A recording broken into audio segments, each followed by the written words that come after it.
المرسلين سيدنا محمد وعلى آله وأصحابه أجمعين اللهم صل على سيدنا محمد وعلى آل سيدنا محمد كما صليت على إبراهيم وعلى آل إبراهيم في العالمين إنك حميد مجيد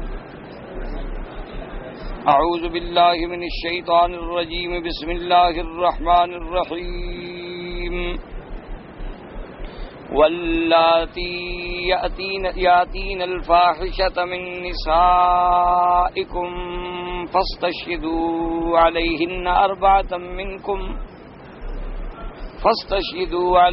أربعة منكم فإن شهدوا فأمسكوهن في البيوت حتى يتوفاهن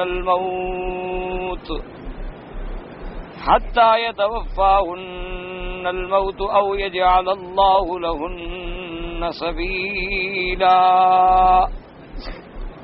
واللذان يأتيانها منكم فآذوهما فإن تابا وأصلحا فأعرضوا عنهما إن الله كان توابا رحيما.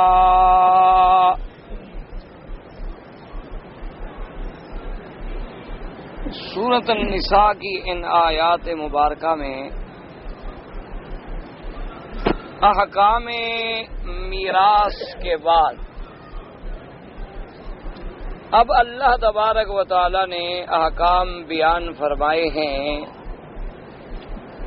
ان عورتوں کے بارے میں جو اللہ معاف فرمائے زنا کا ارتکاب کریں تو ان کے لیے کیا سزا ہے. اصل میں مناسبت یہ تھی کہ جیسے میں نے کل آپ کی خدمت میں عرض کیا تھا کہ ایک آدمی نے مثلاً اپنی بیوی کو اپنی صحت عافیت زندگی میں طلاق دے دی، عدت بھی گزر گئی، تو اب وہ اس کی وارث نہیں بنے گی. وارث تو وہ تب بنتی ہے کہ جب خاوند فوت ہو جائے اور بیوی اس کے نکاح میں ہو، یا اللہ نہ کرے طلاق رجعی دی ابھی عدت نہیں گزری تو گویا وہ بھی نکاح میں ہے کیونکہ رجوع کا اس کا حق باقی ہے، وہ وارث بنے گی. لیکن اگر اس نے اپنی زندگی میں طلاق دے دی اور عدت گزر گئی تو اس کے بعد تو وہ وارث نہیں بنتی. اور یہ طلاق کب ہوتی ہے؟ اللہ معاف فرمائے کوئی آدمی اپنی شریف بیوی کو، کوئی آدمی اپنی وفادار بیوی کو، مطیع کو، فرما بردار بیوی کو تو تنگ نہیں کرتا، نہ طلاق دیتا ہے. لازمی بات ہے کہ طلاق کی نوبت تو اس وقت آتی ہے کہ جب اللہ معاف فرمائے نافرمانی آ گئی، ضد آ گئی، جھگڑے آ گئے، لڑائی فساد، خاوند تنگ آ گیا کہ اب کوئی اصلاح کا حل نہیں رہا. ورنہ یہ علیحدہ بات ہے کہ کچھ لوگ ایسے بھی ہوں بے وقوف جو بلا وجہ ظلم کریں، ناجائز طلاق دیں، ورنہ عام طور پہ کون شریف آدمی یہ برداشت کرتا ہے کہ میں اپنی بیوی کو طلاق دوں؟ کیونکہ وہ تو ایک آخری حل ہے جس کے بعد یعنی کوئی چارہ نہ رہے. ورنہ ہر شریف انسان جو ہے برداشت کرتا ہے، اس کے والدین سے کہتا ہے، اس کے رشتہ داروں سے کہتا ہے، نصیحت کرتا ہے. جب پانی سر سے اتر جائے پھر آدمی مجبور ہو جاتا. تو اس لیے اس کے بعد فوراً ایسے احکام کا ذکر کیا گیا تاکہ عورتیں جو ہیں وہ غلطی نہ کریں. اگر عورتوں نے غلطی کی، اگر عورتوں نے گناہ کیا، ایک تو سزا کی مستحق بن گئی، دوسرا خاندان کا نام ڈبو دیا کہ بھی فلاں دیکھو جی کیسی گندی عورت تھی. تیسرا یہ ہے کہ جو اللہ نے اس کو خاوند کے میراث کا حقدار بنانا تھا اس سے بھی محروم ہو گئی. تو لہذا فوراً میراث کے احکام بیان کرنے کے بعد ان آیات کا ذکر آیا کہ واللاتی یاتین الفاحشۃ من نسائکم، اگر تمہاری عورتوں میں سے کچھ عورتیں ایسی ہیں جو گناہ کا ارتکاب کرتی ہیں تو ان کی کیا سزا ہے. تو اس کی وجہ یہ تھی، مناسبت کا ذکر یہ تھا کہ عورتوں کو تنبیہ ہو، ان کو ہدایت ہو کہ خبردار کبھی گناہ نہ کر. اور یہ بات بھی یاد رکھیں کہ ایک اصول ہے، بات ہوتی ہے شریف لوگوں سے، یہ نہیں ہوتا کہ ایک آدھا آدمی برا نکل آیا، ایک آدھا مرد برا نکل آیا یا ایک آدھی عورت گندی نکل آئی، اس کی بات نہیں ہوتی. بات ہوتی ہے پورے معاشرے سے. اللہ کا خطاب جو ہے وہ تو اپنے سب بندوں کے لیے ہے نا، خطاب عام ہوتا ہے. تو سب سے پہلے بات بھی یہ سمجھنے کی ہے کہ اگر شریف آدمی ہے، خاندان اچھا ہے، شوہر بھی شریف ہے، تو وہ اپنی بیوی کو طلاق کا مسئلہ اس حد تک نہیں پہنچتا جب تک کہ وہ گناہ نہ کرے. اصولی بات جو ہے وہ یہ ہے کہ مثلا ایک عورت ہے، وہ گھر کا کام ذرا اچھا نہیں کرتی تو خاوند ڈانٹ دے. بچوں کا لحاظ نہیں کرتی، وقت پہ تیار نہیں کرتی، بچوں کے کپڑوں کا، اٹھنے کا، بیٹھنے کا، مدرسے کا خیال نہیں کرتی، ڈانٹ دے گا.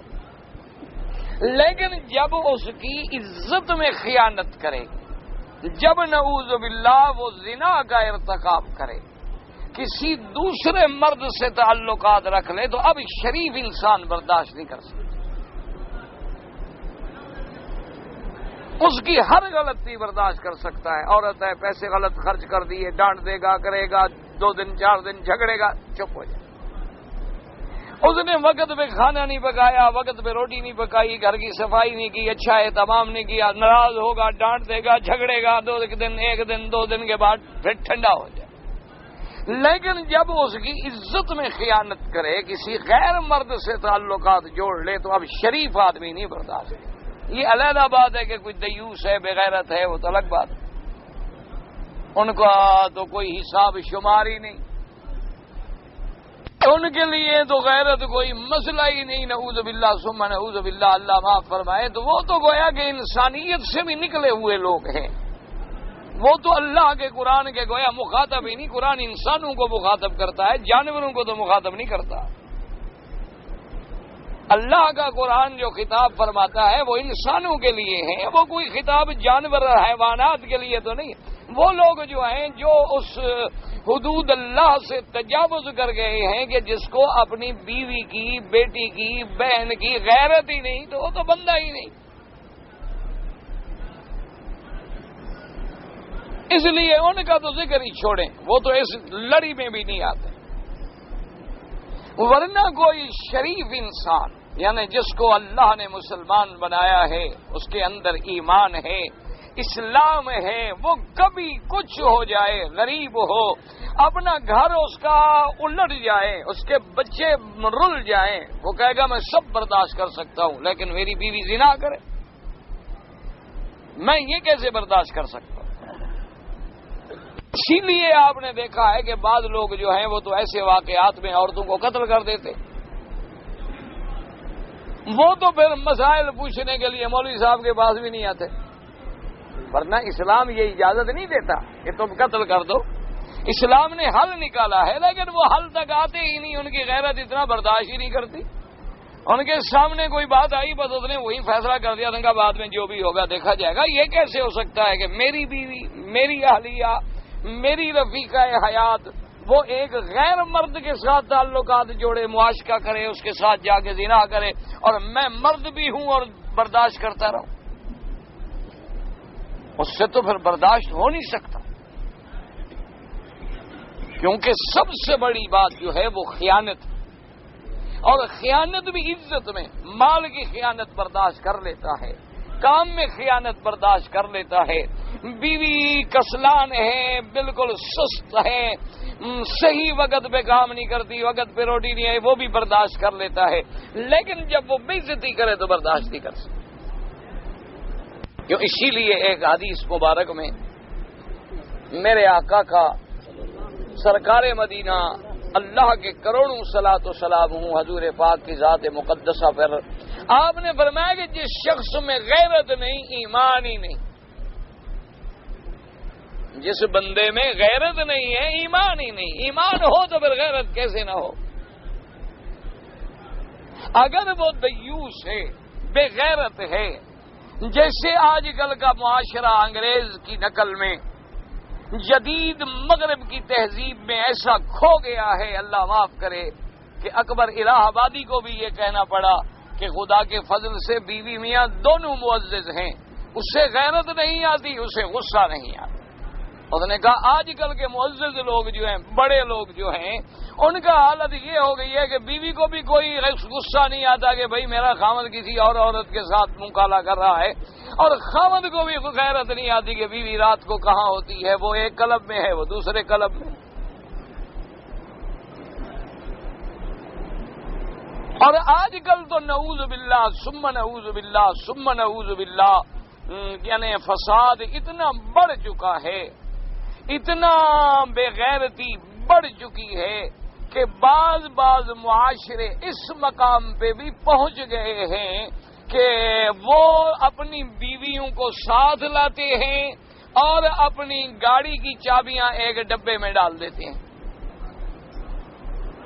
بعض کلب ہیں، ان کے اصول ہیں کہ بھی مہینے کے بعد یا 2 مہینے کے بعد یا 6 مہینے کے بعد وہ ایک رات مناتے ہیں۔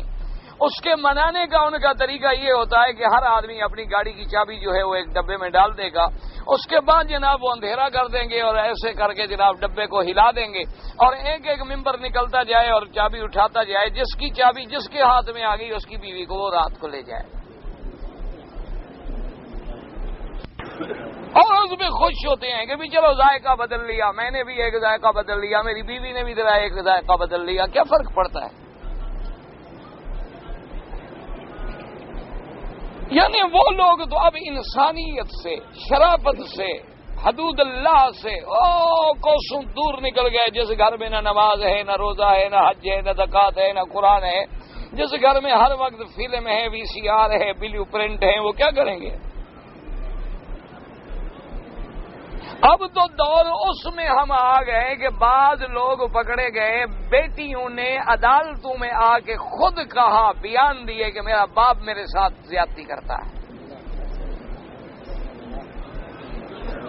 بہنوں نے کہا کہ بھائی زیادتی کرتا ہے، اور یہ ساس وغیرہ سالی وغیرہ یہ تو عام بات ہے، یہ تو گویا کہ روٹین ورک ہے، یہ تو کوئی مسئلہ ہی نہیں۔ اسی طرح اللہ تبارک و تعالیٰ معاف کرے، بیوی اس کی ہوگی بھئی آپ کی بیگم صاحب کا جی وہ میرے بھائی کے ساتھ چلی گئی ہے۔ بھئی بھائی کے ساتھ کیوں چلی گئی؟ بیوی تمہاری ہے، گئی بھائی کے ساتھ ہے۔ اسی لیے حضور سے جب پوچھا گیا تھا نا کہ حضور دیور جو ہے یعنی میرے خامد کا بھائی جو ہے اس سے پردہ کرنا ضروری ہے، آپ نے فرمایا وہ تو موت ہے، اس سے تو بہت زیادہ ضروری ہے، کیونکہ وہ تو گھر میں آنے جانے والا شخص ہے نا، اس کے تو کوئی روک ٹوک نہیں، کوئی باہر دیکھے تو کون اعتراض کرے، بھائی ہے۔ وہ اپنے بھائی کے گھر میں آئے جائے، دن ہے رات ہے، بھی باہر کا آدمی کوئی آئے، چلو خود بندہ بغیرت ہو تو شاید محلے والوں کو بھی غیرت آ جائے، وہ بھی کہیں کہ بھی یہ کون آدمی ہے روز 12 بجے رات کو 1 بجے رات کو دن میں تمہارے گھر آ رہا ہے، لیکن جب اس کے خاوند کا بھائی ہے اس کو کون روکے، وہ تو مطمئن ہے۔ اس لیے حضور نے فرمایا وہ تو موت ہے، اس سے تو حد سے زیادہ بچنے کی کوشش کریں۔ اب مسئلہ یہ ہے، اللہ نے قرآن میں بیان فرمایا کہ اگر کسی عورت نے ارتکاب کیا فاحشہ کا، ویسے تو لفظ فاحشہ بڑا عام لفظ ہے لیکن مراد زنا ہوتا، ایسے کہ اللہ کے قرآن نے دوسری جگہ بھی فرمایا وَلَا تَقْرَبُوا الزِّنَا إِنَّهُ كَانَ فَاحِشَةً وَسَاءَ سَبِيلًا۔ اللہ نے فرمایا زنا کے قریب مت جاؤ، اللہ نے یہ نہیں فرمایا فقط کہ زنا نہ کرو، زنا تو بڑا جرم ہے، فرمایا اس کے قریب بھی نہ جاؤ۔ قریب نہ جانے کا معنی کیا ہے کہ جن جن باتوں میں زنا کا خطرہ ہو سکتا ہے، آپ کسی غیر عورت کو دیکھیں گے تو خطرہ ہو سکتا ہے، کیونکہ سب سے پہلے تو آدمی کی نظر ہوتی ہے، نظرہ، اس کے بعد دل میں وساوس پیدا ہوا کہ بھئی لڑکی تو بڑی خوبصورت ہے، پھر دل کا میلان پیدا ہوا، پھر بات پیدا ہوئی، نامہ و پیام شروع ہوا اور آخر میں جا کے انتہا ہو گئی۔ لیکن جب تم اللہ کے حکم سے ڈر کے نظر بھی نہیں ڈالو گے تو دور ہو گئے نا، قریب گئے ہی نہیں۔ اچھا، جس گلی میں خوف ہے تہمت کا، مثلا ایک جگہ آپ جاتے ہیں وہاں عورت ہے، ادھر آزاد ہے اور بے باک ہے بولنے میں، تو جائیں ہی نہیں، نہ قریب جائیں گے تو نہ خوف رہے گا۔ اس کی حضور پاک نے صلی اللہ علیہ وسلم نے سرکار دو جہاں نے مثال دی.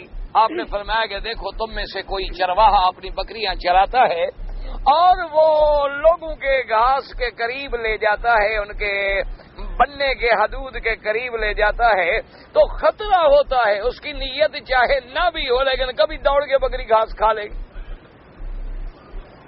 اور اگر وہ اپنے آپ کو دور رکھے، اپنی بکریوں کو بھی دور رکھے تو یہ خوف ختم ہو گیا، وہ جا ہی نہیں سکتی. اگر دوڑے گی تو وہ بھی پیچھے دوڑ کے مار لے گا.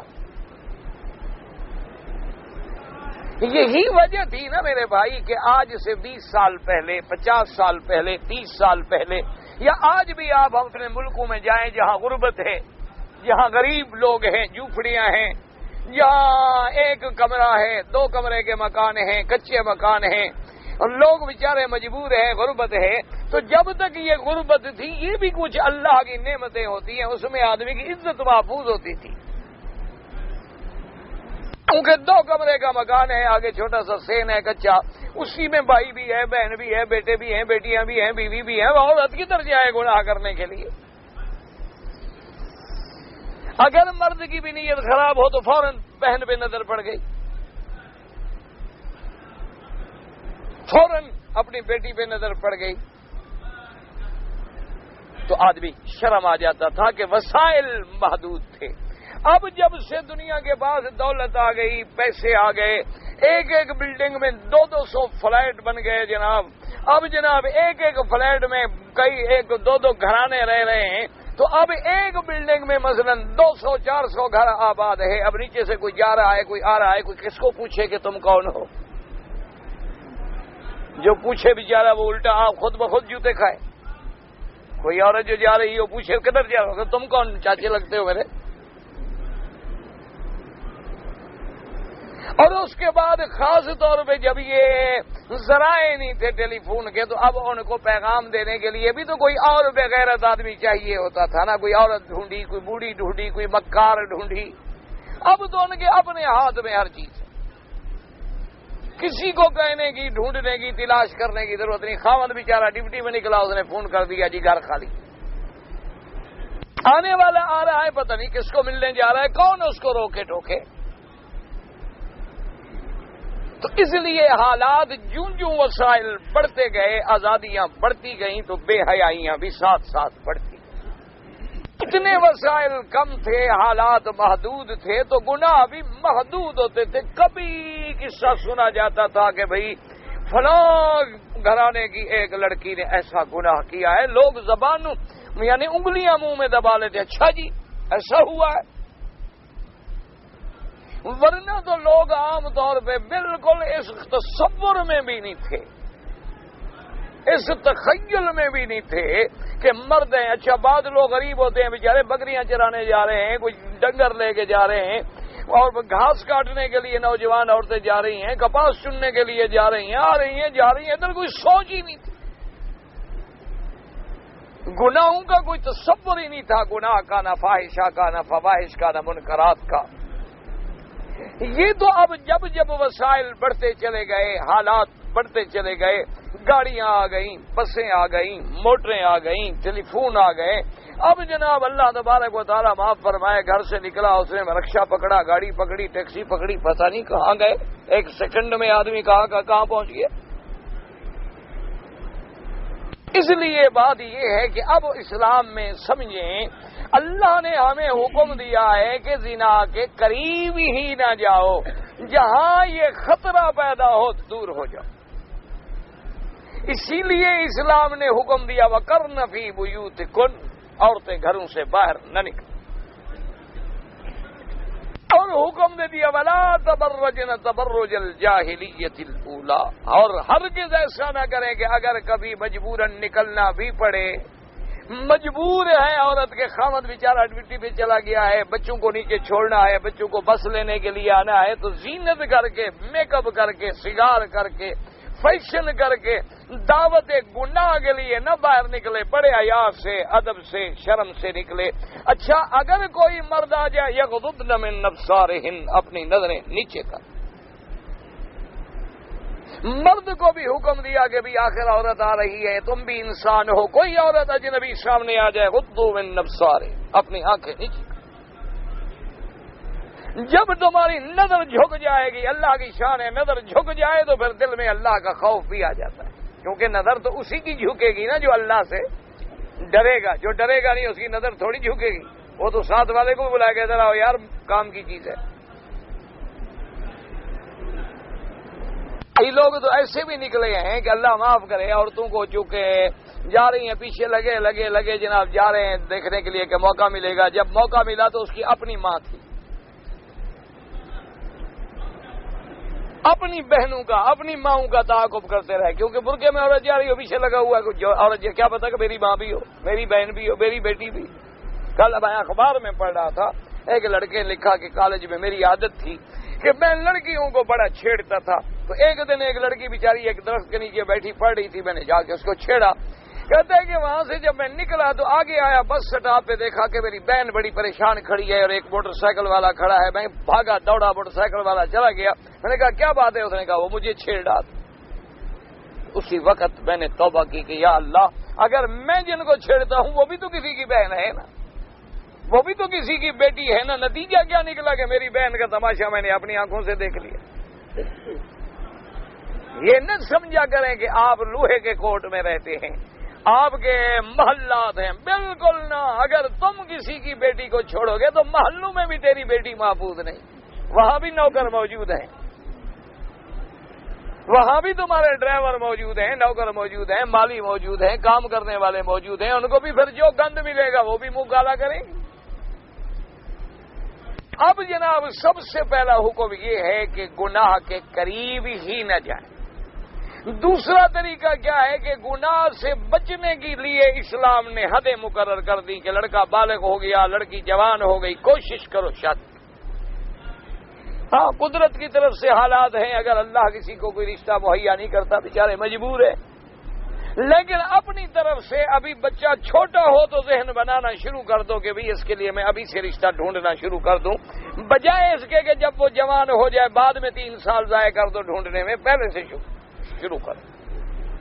لڑکی اللہ نے دی ہے، سمجھ لی ابھی اب 7-8 سال کی ہوگی ہے، باقی کیا 4-5 سال میں تو بڑی ہو جائے گی، بالغ ہو جائے گی، ابھی سے ذہن بنا لو کہ بھئی میں نے اپنی بچی کے لیے رشتہ ڈھونڈنا ہے، کون سا گھر برادری میں ادھر ادھر کہاں مناسب ہے، ذرا ذہن میں رکھوں تاکہ پھر بات کرنے میں مجھے آسانی ہو۔ اب جب دونوں بالغ ہو گئے، جوان ہو گئے، ان کے ضروریات ہیں، تم نے شادی کر لی تو اللہ کی رحمت سے کچھ نہ کچھ دیوار آ جاتی کہ اس کو اپنے گھر میں حلال مل گیا۔ اور پھر کوئی بہت بد قسمت ہیں جو بھٹکتے ہیں، بعض تو ایسے ہیں نا 2 بیویاں گھر میں ہیں پھر بھی بھٹکتے ہیں، وہ کم ہوتے ہیں، وہ مجموعی تعداد کے اعتبار سے بہت کم ہوتے ہیں۔ اور تیسری بات یہ ہے کہ اپنے معاشرے میں کوشش کریں گھروں میں کہ تھوڑا بہت بچی اگر چلو زیادہ علم نہیں تو اسے تھوڑا سا قرآن شریف کی تعلیم دے دیں، اسے تعلیم الاسلام کی کتابیں پڑھا دیں، کوئی مذہب کی کتاب، کوئی دین کی کتاب پڑھا دیں، اور ان کے لیے صالح ماحول پیدا کریں تاکہ گناہوں سے اللہ انہیں محفوظ رکھے اور اللہ ہمیں بھی محفوظ رکھے۔ ان سب حالات کے بعد اب اللہ فرماتے ہیں کہ اگر کسی عورت نے فاحشہ کا ارتکاب کر لیا، گناہ کر لیا، پھر کیا کرو؟ اللہ نے حکم دیا کہ سب سے پہلا حکم یہ ہے کہ ان کے لیے تم گواہ پیدا کرو، کیونکہ اسلام کسی کو بغیر ثبوت کے سزا نہیں دیتا۔ اسلام میں بڑا عدل ہے، جتنا زنا بڑا گناہ ہے اس کی سزا بہت بڑی ہے، تو ثابت کرنا بھی بہت بڑا ہے کہ بھئی 4 گواہ لاؤ، اور 4 گواہ بھی مرد ہوں، عورت کی گواہی بھی قبول نہیں۔ کیوں؟ اسلام کا منشا یہ ہے کہ کم سے کم سزا ملے، اور جب ملے تو وہ نمونہ عبرت بن جائے تاکہ دوسرا کوئی گناہ کرے نہیں۔ اور کافر کتنا بڑا، یعنی کافر اور جو یعنی اعداء اسلام ہیں، اعداء قرآن ہیں، وہ کتنے بڑے یعنی عیار ہیں کہ جن جن چیزوں پہ اسلام نے حدود اللہ قائم کیے ہیں انہی کو انہوں نے آزادی دی۔ اب آپ دیکھ لیں کہ آپ کفر کے قوانین میں، انگریزی قانون میں کیا ہے کہ لڑکی نے اگر یہ کہہ دیا کہ میں اپنی مرضی سے آئی تھی تو کوئی بات، مسئلہ ہی کوئی۔ اس نے کہا جی کہ میں نے کوئی گھر سے چوری نہیں کی، گھر سے اغوا نہیں کیا، گھر سے نہیں بھاگی، میں تو خود اس کے پاس اپنے منشے سے گئی، بس ختم، بات ختم ہو۔ اسلام نے سزا بھی بہت بڑی رکھی لیکن ثبوت اور زیادہ مشکل کر دیا، تاکہ ایسا نہ ہو کہ ذرا کوئی گھر میں ایک تمہاری بیوی سے بہن تمہاری ناراض ہو گئی تو اس نے الزام لگا دیا۔ کوئی ابھی ایسا بھی ہوتا ہے کہ تم نے شادی کی، تمہاری والدہ کو تمہاری بیوی پسند نہیں، اس نے بیٹے کو بھڑکا دیا کہ بیٹا تم تو باہر نوکری کر رہے ہو، بیوی تمہاری تو منہ کالا کر رہی ہے۔ اب بیچارہ وہ تو ہے ہی نہیں ملک میں، وہاں رہتا ہی نہیں، اور ماں کہہ رہی ہے کیا کرے؟ وہ جناب خط آ رہا ہے، بس تمہارے گھر کے حالات بہت خراب ہیں، بہت خراب ہیں، ہم نہیں قابو کر سکتے، جلدی جاؤ، واپس گیا، بھر دیا، انسان ہے، دماغ بھر گیا، کیا کرے؟ کہنے والا ماں ہے، کہنے والی بہن ہے، کہنے والے بھائی ہیں، کہنے والے رشتہ دار ہیں، اور حالانکہ عورت بے گناہ ہوتی ہے، صرف ناراض ہے، اس نے ان کا کہنا نہیں مانا، انہوں نے الزام لگا دیا۔ اس لیے اسلام نے حکم دیا کہ بھئی 4 گواہ، اور 4 گواہ بھی مرد ہوں، عورت نہیں، کیونکہ پہلے تو اللہ پاک عورت کو اس معاملے میں الجھانا نہیں چاہتے کہ بھی اب عورت کے ساتھ ایک زیادتی دیکھے، بڑا مسئلہ۔ پھر جب گواہ گواہی دے گا تو اس پر سوالات ہوں گے، جوابات ہوں گے، تو اس میں بھی عورت کی بے عزتی ہے۔ اور دوسرا، ہر مسئلے میں فاستشہدوا شہیدین من رجالکم، کوئی معاملہ ہو تو 2 گواہ، لیکن یہاں قرآن نے پابندی لگا دی فاستشہدوا علیہن 4 منکم، 4۔ بعض لوگوں نے ایک حکمت بھی لکھی ہے، اس نے کہا چونکہ جرم بھی تو 2 کر رہے ہیں نا، بعض لوگوں نے، بعض علماء نے ایک حکمت بھی لکھی ہے، ویسے تو خیر ہر معاملے میں معاملہ 2 طرف سے ہوتا ہے، لیکن اس میں بطور خاص جو ہے زنا میں تو 2 آدمی ارتکاب کر رہے ہیں، ایک مرد ہے اور ایک عورت ہے، تو گویا 2 گواہ اس کے لیے چاہیے تھے، 2 اس لیے چاہیے تھے، تو 4 گواہ ہونے چاہیے۔ اور پھر وہ گواہی بھی ایسے قابل اعتبار نہیں ہوتی کہ صرف شبہات ہوں، وہ کہیں جی ہم نے اس بندے کو ان کے گھر میں آتے جاتے دیکھا ہے، جب یہ خامند گھر میں نہیں ہوتا تو یہ بندہ آتا ہے، اس کو اسلام حد کی شہادت نہیں مانتا، پتہ نہیں کوئی مجبوری سے آیا ہو، پتہ نہیں گیا ہو اور دروازے کے اندر داخل بھی نہ ہوا ہو۔ اسی لیے تاکہ اسلام تو اتنا بھی نہیں مانتا کہ اگر یعنی عورت مرد اکیلے اندر بیٹھے ہوئے تھے اس کو سزا ملے گی، یعنی حد نہیں ملے گی، یہ نہیں کہ سزا نہیں ملے گی، لوگوں کے گھر وہ آتا جاتا رہے، سزا تو دے گا قاضی اس کو، لیکن وہ جو آخری حد ہے وہ تب ہوگی جب گواہ۔ اچھا، پہلا حکم کیا تھا کہ اگر گواہ مل گئے، ثابت ہو گیا کہ عورت نے گناہ کیا ہے، اب کیا کرو جی؟ حکم یہ تھا کہ اس کو اپنے فامسکوہن، ان کو گھر میں بند کر دو، گھر سے نکلنا ان کا باہر بالکل منع، گھر میں رہیں، باہر جا ہی نہیں سکتے۔ کب تک؟ حتی یتوفاہن الموت، جب تک کہ مر نہ جائے، بس گھر میں گویا قید میں پڑی، یا پھر اللہ کوئی راستہ پیدا کرے، کوئی قانون آئے، کوئی اور حدود آئے، نفاذ ہو۔ یہ ابتدا کا حکم ہے جو آپ پڑھ رہے ہیں، یہ ابتدا میں حکم تھا جب تک حدود اللہ جاری نہیں ہوئی۔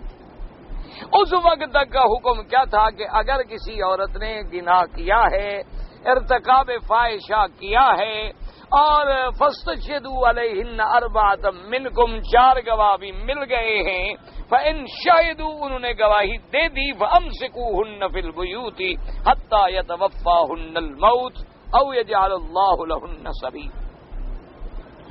اسی طرح جنہوں نے گناہ کیا، فَآذُوهُمَا، ان کو مارا جائے، سزا دی جائے، ان کو تان تشنیع کی جائے، فَإِن تَابَا، اگر انہوں نے توبہ کر لی، وَأَصْلَحَا، پھر توبہ کے بعد ٹھیک بھی ہو گئے، صرف ہمیں دکھانے کے لیے نہیں کہہ دیا میری توبہ میری توبہ میری توبہ، خاوند ادھر روانہ ہوا پھر اپنے راستے پہ، نہیں، اگر توبہ کے بعد ٹھیک ہو گئے کہ اب اس نے گناہ چھوڑ دیا ہے، تو اللہ فرماتے ہیں فَأَعْرِضُوا عَنْهُمَا، اب بلا وجہ توبہ کے بعد پھر ان کو تانے نہ دیتے رہو کہ تو ایسی ہے اور تو ایسی ہے اور تو ایسی ہے. اسلام منع کر. اللہ توبہ قبول کرنے والے ہیں, اللہ مہربان ہیں. توبہ کے بعد گناہ جو ہے وہ دھل جاتا ہے, توبہ کے بعد گناہ مٹ جاتا ہے. اب توبہ کرنے کے بعد پھر کسی کو نہ کہتے پھر یار بڑے تم آج حاجی بن گئے, میں جانتا ہوں ساری زندگی تم شراب پیتے رہے, آج بڑے حاجی ہو. ایسا کہنے سے گویا تم شیطان کی مدد کر رہے ہو تاکہ وہ پھر گناہ کی طرف لوٹ جائے. جب اس نے توبہ کر لی ہے, اللہ نے اس کو معاف کر دیا ہے, تو ہم کون ہے تانا دینے والے؟ بس اس نے توبہ کر لی خلا. بلکہ اللہ ماشاء اللہ یار الحمدللہ سمر. دیکھو نا اللہ نے تمہیں کیسے توبہ کی توفیق عطا فرما دی. تم بہت اچھے ہو گئے. اللہ کی مہربانی سے اللہ ہر گناہگار کو توبہ کی توفیق دے. کیوں؟ ہر بندہ گناہگار ہے. یہ نہ سمجھا کریں کہ ہم مولوی ہیں, ہم ایسی ہیں فلاں. ہر آدمی گناہگار ہے. حضور نے فرمایا اللہ کے نبی معصوم ہوتے ہیں, ورنہ فرمایا کلنا خطاؤن, ہر بندے میں گناہ ہوتا ہے. ایک آدمی زنا کرتا ہے, چلو ایک آدمی زنا نہیں کرتا, جھوٹ بولتا ہے, تو جھوٹ بولنا کوئی تھوڑا گناہ ہے. ایک آدمی جناب شراب پیتا ہے وہ گناہ ہے, لیکن غیبت جو کر رہا ہے بیٹھے بیٹھے شروع ہے کہ جی فلاں ایسا اور فلاں ایسا اور فلاں ایسا اور فلاں ایسا, نہ لینا نہ دینا, اپنے نیکیاں برباد کر دی. یعنی اتنا بڑا گناہ ہے, گناہ کبیرہ میں آ جاتا ہے غیبت. اور اس کے بعد حضور نے فرمایا صحابہ سے ایک مردہ بکری پڑی ہوئی تھی, گل گئی, سڑ گئی. فرمایا اس کا گوشت کھاؤ گے؟ یحب احدکم. کہا حضور مردار جانور کون کھائے گا؟ فرمایا تو تم اپنے بھائی کی جو غیبت کر رہے ہو تو اس کا مردار گوشت نہیں کھا رہے ہو. یحب احدکم ان یاکل لحم اخیہ میتا. جیسے یہ مردار ہے, زندہ نہیں, تمہارا بھائی بھی تو موجود نہیں نا. اگر تمہارے اندر جرأت ہے سامنے بیٹھ کے بات کرو. جب وہ غریب موجود نہیں ہے تو وہ گویا مردہ ہے نا, وہ تو سن نہیں رہا, اور تم جناب شروع ہو گئے فلاں آدمی ایسا اور فلاں آدمی ایسا. کتنے لوگ ہیں جو حرم میں نماز پڑھنے آتے ہیں, نماز سے فارغ ہو کے شروع ہو جائے تاکہ جو نیکی کمائی ہے الحمدللہ دروازے سے پہلے گر جائے. جب باہر نکلیں تو دامن جھاڑ کے نکلے کہ ہم نے کچھ نہیں کمایا.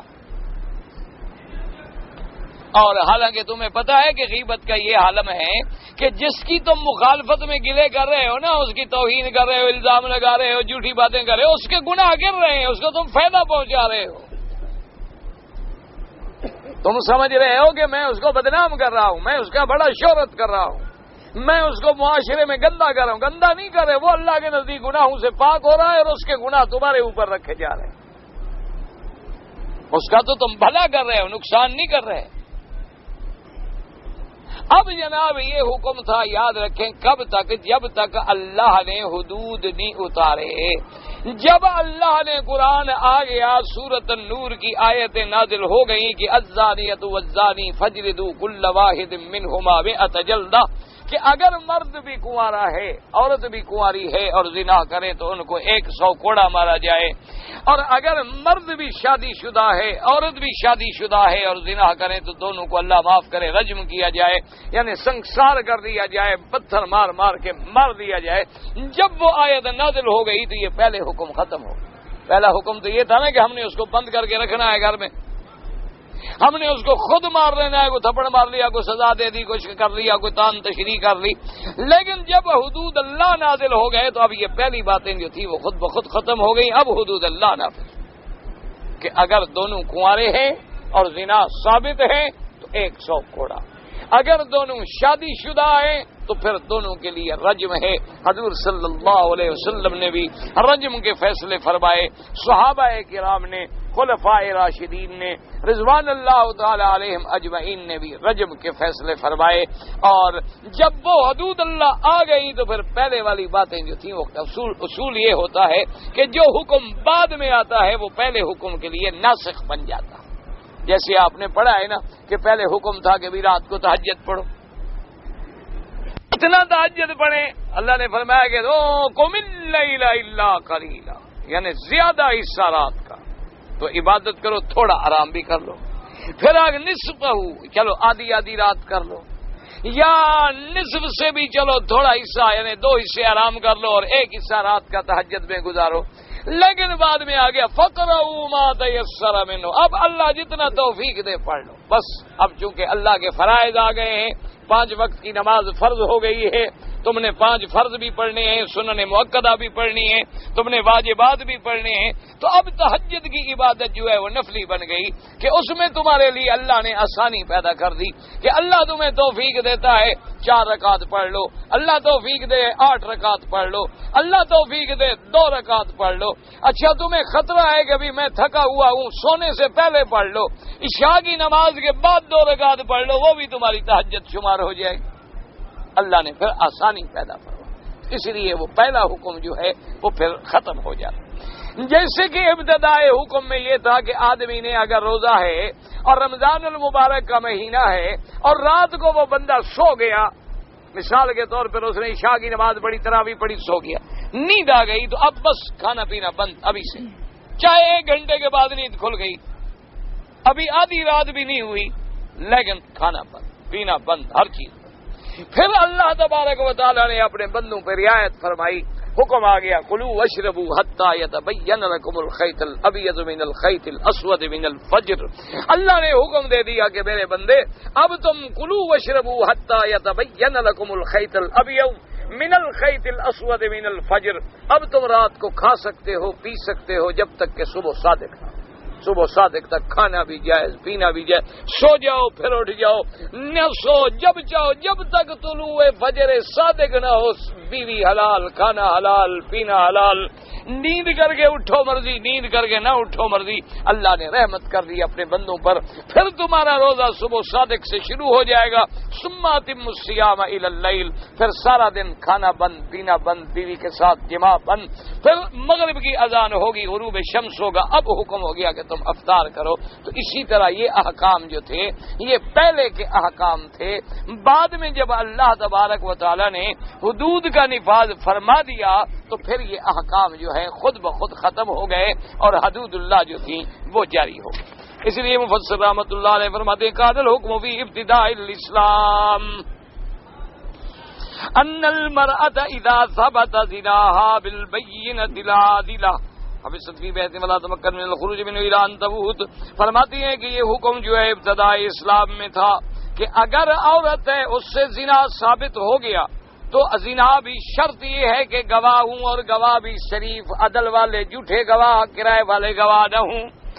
حفظت فی بیت، اس کو گھر کے اندر حکم تھا کہ بند کر دو تاکہ باہر نہ نکلنے دو اس کو حتیٰ کہ اس کو موت آ جائے۔ ولہذا قال تعالی واللاتی یاتین الفاحشہ یعنی الزنا، یعنی جو عورتیں ارتکاب کریں زنا کا، من نسائکم فاستشہدوا علیہن اربعۃ منکم فإن شہدوا فامسکوہن فی البیوت حتیٰ یتوفاہن الموت یجعل اللہ لہن سبیلا فالسبیل الذی جعلہ اللہ والناسک لذلک، اللہ نے فرمایا کہ ان کو گھروں میں بند رکھیں موت تک، یا پھر اللہ کوئی اور حکم نازل فرمائے جب تک اللہ کا حکم آ جائے۔ حضرت ابن عباس رضی اللہ عنہ فرماتے ہیں کانوا کذالک حتی انزل اللہ سورۃ النور فنسخ بالجلد او الرجم۔ حضرت ابن عباس رضی اللہ تعالیٰ عنہ فرماتے ہیں کہ ابتدا میں حکم یہی رہا کہ اگر عورت کا زنا ثابت ہو گیا، 4 گواہوں نے گواہی دے دی تو عورت کو گھر میں بند کر دو جب تک کہ اس کی موت نہ آئے، بند رہے ہمیشہ کے لیے۔ اب جب اللہ پاک نے سورۃ النور میں آیت نازل فرما دی تو پہلا حکم ختم ہو گیا، اب یا ان کو کوڑے مارے جائیں گے یا رجم کی جائے گی۔ وَقَدْ رَوَى عِكْرِمَةُ وَسَعِيدُ بْنُ جُبَيْرٍ وَالْحَسَنُ وَعَطَاءُ الْخُرَاسَانِيُّ وابی صالح وقتادہ وزید نسم والضحاک انہا منسوخۃ وابن متفق علیہ۔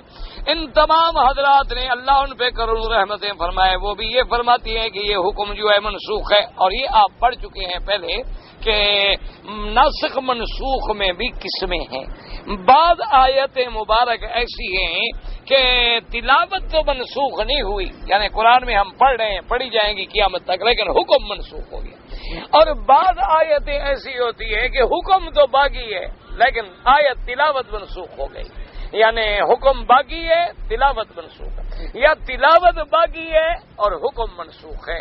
تو یہ اللہ تبارک و تعالی نے قرآن مقدس میں جہاں الحمدللہ ما ننسخ من آیت او ننسیہا، اس آیت میں سارے احکام نسخ کے الحمدللہ ہم نے پڑھے ہیں، آپ نے بھی پڑھے ہیں۔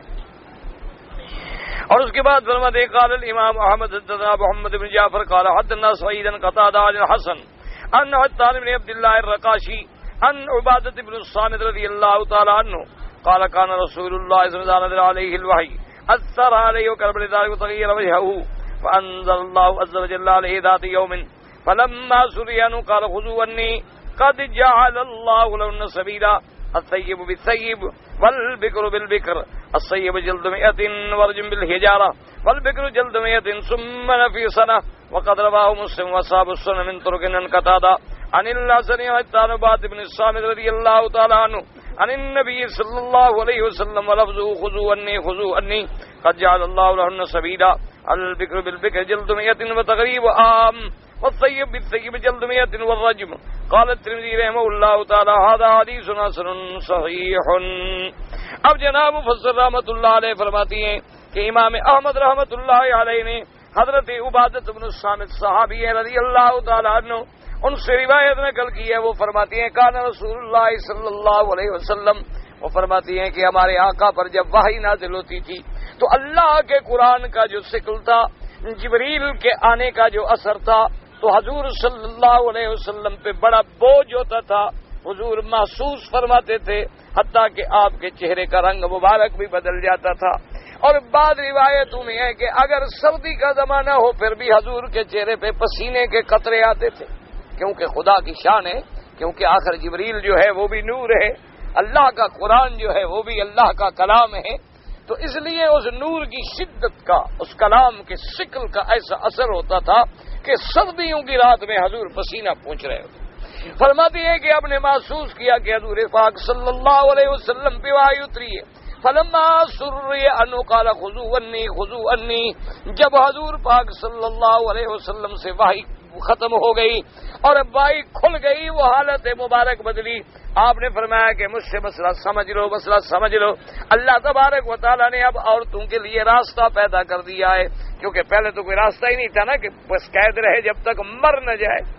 تو اب اللہ پاک نے فیصلہ فرما دیا کہ اگر سیب یعنی شادی شدہ مرد ہے، شادی شدہ عورت ہے، تو اس کی سزا کیا ہے کہ رجم، پتھر مار کے ان کو مار ڈالو.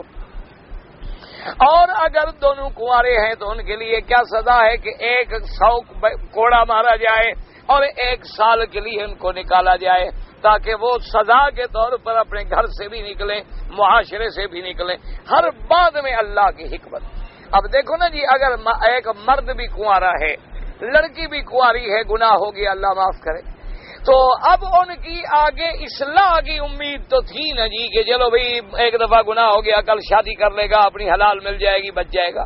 اچھا بھی یہ لڑکی کو بھی کل شادی کر لے گی، خاوند مل جائے گا، یہ بھی گناہ سے بچ جائے گی. لیکن دونوں شادی شدہ ہیں، اب پھر گناہ کیا. اللہ فرماتے اب ان کو دنیا میں رہنے کا بھی کوئی حق نہیں. کیوں؟ ان کو جب حلال موجود تھا، جب گھر میں بیوی موجود تھی، تو اس کے بعد بھی اس نے اگر حدود سے تجاوز کیا ہے تو بس ان کو پتھر مار کے مار دو. اب معاشرے میں ان کو رہنے کا بھی کوئی حق نہیں، کیونکہ جن کی اصلاح کی آگے امید تھی ان کو وہ سزا دی کہ چلو بھی ان کو 100 کوڑا مار لو. ایک تو یہ سزا ہو گئی، 1 سال کے لیے ان کو نکال دو. بعض ائمہ فرماتی ہیں کہ یہ سال نکالنے والی سزا بعد میں منسوخ ہو گئی، اور بعض ائمہ فرماتی ہیں کہ نکالنے کا معنی یہ ہے کہ 1 سال کے لیے قید کر دو، ورنہ نکالو گے اور ملک میں جائیں گے تو کیا کریں گے. تو اس لیے وہ کہتی ہے مانا اپنے گھر سے تو نکل گئے نا، ایک قید میں آ گئے، تو گویا کہ اپنے گھر سے نکالا گیا تاکہ وہ ایک جگہ تو محفوظ رہیں، ان پر پیرا رہے، تاکہ یہ تو نہیں کہ پھر وہ گناہوں کے لیے کھلے چھوٹ جائیں.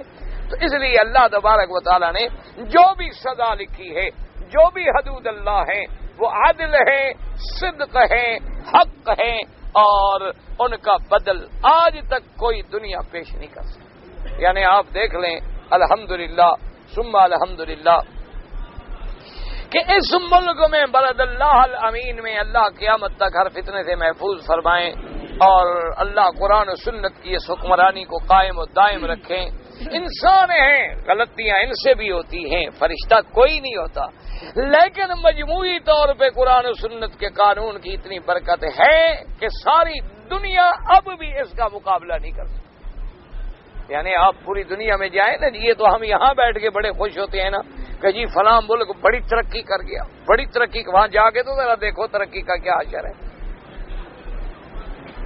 ایک دفعہ ہم ایک ایئرپورٹ پہ تھے تو وہاں بڑے بڑے معززین دوست بھی ہمارے ساتھ تھے. اب جناب جون لینے لگی نا جی، بس یوں جا رہے ہیں اور یوں جا رہے ہیں اور یوں جا رہے ہیں اور یوں جا رہے ہیں. اچھا وہ ملک جو ہے ملک ہے ٹھنڈے. اچھا اور جب گرمی پڑ جاتی ہے جون جولائی اگست میں تو وہاں اے سی وغیرہ ایئر کنڈیشن تو لگایا نہیں جاتا کیونکہ عام طور پر تو ملک ٹھنڈا ہوتا ہے نا, وہاں تو ہیٹر چلتے ہیں یورپ میں. تو اب جناب وہاں اے سی بھی کوئی نہیں, اوپر سے گرمی پڑ رہی ہے اور لوہے کے سریے لگے ہوئے ہیں, اسی میں ہم لائنوں میں پھر رہے ہیں. یوں جائیں وہاں تک پہنچے تو پھر لائن یوں چل, یہاں تک پہنچے پھر جناب لائن یوں چل. اب جناب اسی میں بچے رو رہے ہیں. میں نے کہا بھی تم ہمارا تو بڑے وہاں اعتراض کرتے ہو جی, حج پہ آتے ہیں عمرے پہ آتے ہیں 2-2 گھنٹے 3-3 گھنٹے ہم جناب ذلیل کر دیتے ہیں ہمیں. میں نے کہا یہ کیا کریں یہ پڑھے لکھے, یہ جو ہم 1.5 گھنٹے سے لینے پھر رہے ہیں, نہ بیٹھ سکتے ہیں جو ڈنڈوں کے اندر بند کھڑے ہیں نا جی, میدان بھی تو کھلا نہیں نا, چلو بھی میں تھک گیا ہوں تو جا کے بیٹھ جاؤں. وہ تو لائن چل رہی ہے اور لوہے کے سریے میں باقاعدہ بنے ہوئے ہیں, نہ تو نکل سکتے ہیں نہ بیٹھ سکتے ہیں نہ کہیں جا سکتے ہیں, اور ہر کسی کا سامان بھی کندھے پہ ہے, وہ بھی ایک مستقل عذاب, جتنی مال زیادہ حساب زیادہ. اور جناب اٹھائے ہوئے ہیں. اچھا اوپر پھر کوئی اے سی بھی نہیں ہے, گرمی ہے. اچھا اور پھر ہر آدمی ڈر کے مارے کہ آگے ٹھنڈا ملک ہے, گرم سوٹ پہن کے ہوائی جہاز سے نکلتا ہے, وہ ایک اور لعنت. اب میں نے کہا جناب ان کو تو سمجھاؤ, یہ تو پڑھے لکھے لوگ ہیں, یہاں جو ہم 1.5 گھنٹے سے پھر رہے ہیں یہاں نہیں بولتے ہو گوری چمڑی ہے. اعتراض صرف مسلمان پہ ہوتا ہے کہ وہاں بڑی تکلیف, 3 گھنٹے لگ گئے جی, 4 گھنٹے لگ گئے. اللہ کے بندے وہ 3 گھنٹے 4 گھنٹے جو ہیں ان کی وجہ ہوتی ہے کہ زبان سمجھ نہیں آ رہی. پھر ہمارے نام ایسے ہوتے ہیں کہ عربی بیچارہ اگر ساری دنیا کی لغتیں اٹھا کے لے آئے نا اس کے باپ سے بھی نہیں پڑھے جاتے. بدھو خان کون پڑھے, بدھو خان اب کون پڑھے, شیرین خان کون سمجھے جی, شیرین خان کیا ہوتا ہے.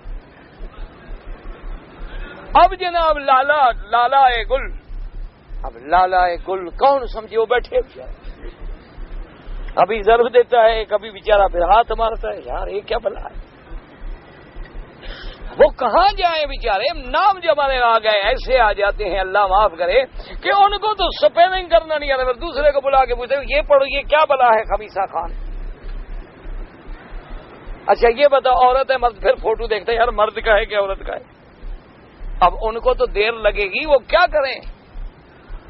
اور دوسرا جو ہمارے گناہ ہیں پھر اس کی وجہ سے بھی وہ دیر لگاتے ہیں کہ 2-3 گھنٹے ان کو لائن میں کھڑا کرو تاکہ ان کے اندر کوئی گڑبڑ ہے تو وہ دیکھ رہے ہیں وہ چہرہ بگڑے گا نا.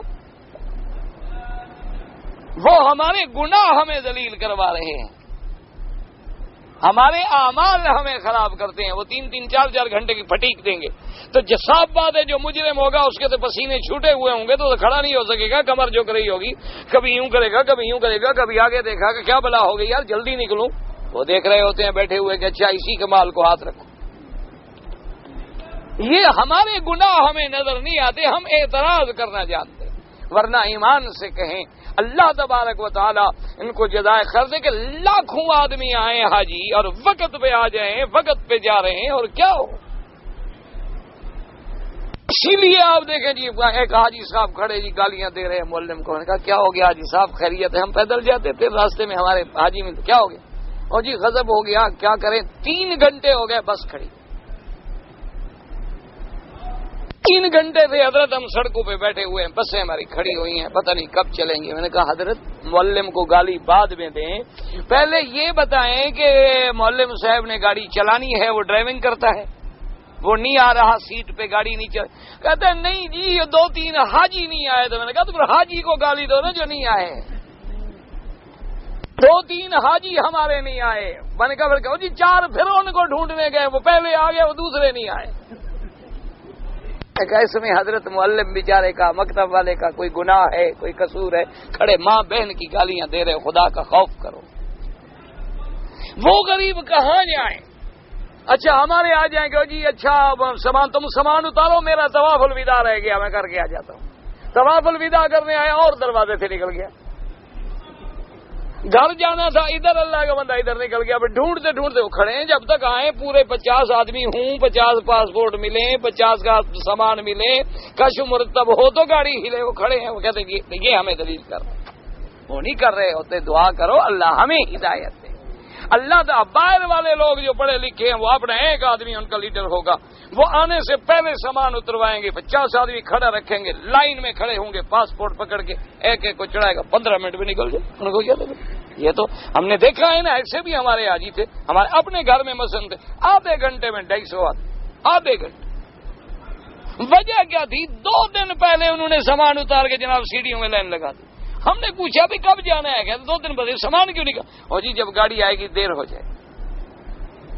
زبان تو نہیں سمجھتے تھے، اشاروں سے ہم بھی باتیں کرتے تھے ان سے، ہماری بولی تو نہیں جانتے تھے بیچارے۔ اور بھائی اللہ کے بندے تم نے ابھی 2 دن باقی، یہ کیا ہے؟ جب گاڑی آئے تو اچھا جب اترے ہیں سامان کے بعد ایسے لائن آ رہی، آرام سے گاڑی میں جا رہے، کوئی لڑائی نہیں، کوئی جھگڑا نہیں۔ ہمارا تو اللہ معاف کرے، مینا میں جب ہم رمی جمرات کر کے واپس آ رہے تھے، خدا نے بچایا، چڑھنے میں لوگ مارتے تھے، مارنے والا بھی حاجی، مرنے والا بھی حاجی۔ میں نے کہا یار نہ ملے گاڑی، پیدل چلے جاؤ، کون ان سے مار کھائے، دھکا مارے، گر جائیں کدھر جائیں۔ ایک دروازہ اور حاجی چپٹا ہوگا تھا، میں چڑھوں گا، وہ کہتا ہے میں چڑھوں گا، چڑھے گا کوئی بھی نہیں۔ انا للہ و انا الیہ راجعون۔ دعا کرو اللہ ہم مسلمانوں کو ہدایت دے، اور جب کوئی غلطی ہو پہلے اپنی غلطی پہ غور کرو کہ میرے اندر تو کوئی غلطی نہیں، پہلے میں اپنی ٹھیک کروں، پھر اس کو کہوں کہ حضرت یہ تمہاری غلطی، یہ تمہاری غلطی ہے، اس کا ازالہ میں نے کر دیا، اس کا ازالہ تم کرو، تاکہ آئندہ ہمارے کسی بھائی کو تکلیف نہ ہو۔ نہیں ہم شروع ہو جائیں گے اور پھر گالیاں۔ میں نے کہا جی ابھی آج پڑھا ہے تم نے، ابھی ماشاءاللہ احرام کھولے ہوئے بھی چند دن گزرے ہیں، اس لیے حضور پاک نے فرمایا کہ جب یہ حکم آ گیا، اسی لیے فرماتے ہیں کہ وقضى رواه ابو داود الطيالسي عن مبارك بن فضال حسن الطالب بن عبد الله الرقاشي عن عبادة رضي الله تعالى عنه ان رسول الله صلى الله عليه وسلم قال اذا نزل علي الوحي عرف ذلك في وجهي۔ جب آقا نامدار صلی اللہ علیہ وسلم پہ وحی نازل ہوتی آپ کے چہرے سے پتہ لگ جاتا تھا۔ فانزلت او جعل الله لهن سبيلا فلما ارتفع الوحي، جب وحی ختم ہوئی تو حضور نے فرمایا خذو لے لو مسئلہ، سمجھ لو، یاد کر لو، قد جعل اللہ لہن سبیلا، اب عورتوں کے لیے اللہ نے راستہ پیدا کر دیا۔ البکر بالبکر جلد میں نفی سنتن والطیب بالطیب جلد میں رجم بالحجارہ۔ اس کے بعد یہاں یہ آیا کہ ان کو بھی کوڑے بھی مارے جائیں، رجم بھی کی جائے، لیکن روایت وہی مبارک جو ہے زیادہ صحیح ہے کہ اگر دونوں شادی شدہ ہیں رجم ہوگی، دونوں کنوارے ہیں تو کوڑے مارے جائیں گے۔ وقدر والامام محمد ایدنا حضرت ابن وقی بن الجران حسن عبد الفضل بن الحمن قبیصۃ بن حرب ان سلمۃ بن الوحب قال قال رسول اللہ صلی اللہ علیہ وسلم خذوا عنی قد جعل اللہ لهن سبیلا۔ البکر بالبکر جلد 100 ونفی سنت والصیب بالثیب جلد 100 ورجم۔ وقد رواه ابو داود مطولا من حدیث الفضل بن الحم ثم قال وليس هو في بالحافظ كان قصابا بواسط، یعنی وہ کہتے ہیں کہ وہ ان کا حفظ اچھا نہیں تھا، اللہ عالم۔ بہرحال اگر کسی نے یاد رکھو اپنے ہاتھ سے کوئی آدمی جو گناہ کرتے ہیں جسے آپ مجتنی کہتے ہیں، بہت بڑا گناہ ہے، ان کو استغفار اور توبہ کرنی چاہیے۔ ایک روایت میں آتا ہے قیامت والے دن ان کے ہاتھ جو ہیں وہ حاملہ ہوں گے، تاکہ لوگوں کو پتہ لگے کہ اپنے ہاتھوں سے یہ بد فعل کرتا تھا۔ باقی الفاظ میں کرے اور گناہ زیادہ ہو گیا، علاج توبہ۔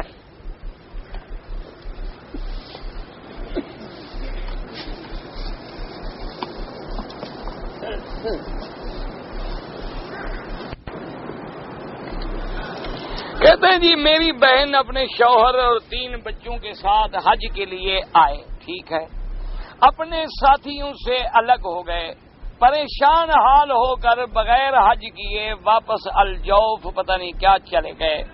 وہ اسی سال بھی حج کے نہیں آئے۔ میری بہن معلوم کرنا چاہتی ہیں کہ ان کو حج نہ کر کے کیا کریں۔ اب اس کا علاج یہ ہے کہ جو آئے تھے 1 عورت اور 3 بچے، اگر بچے نابالغ ہیں ان پر تو کوئی دم شم نہیں۔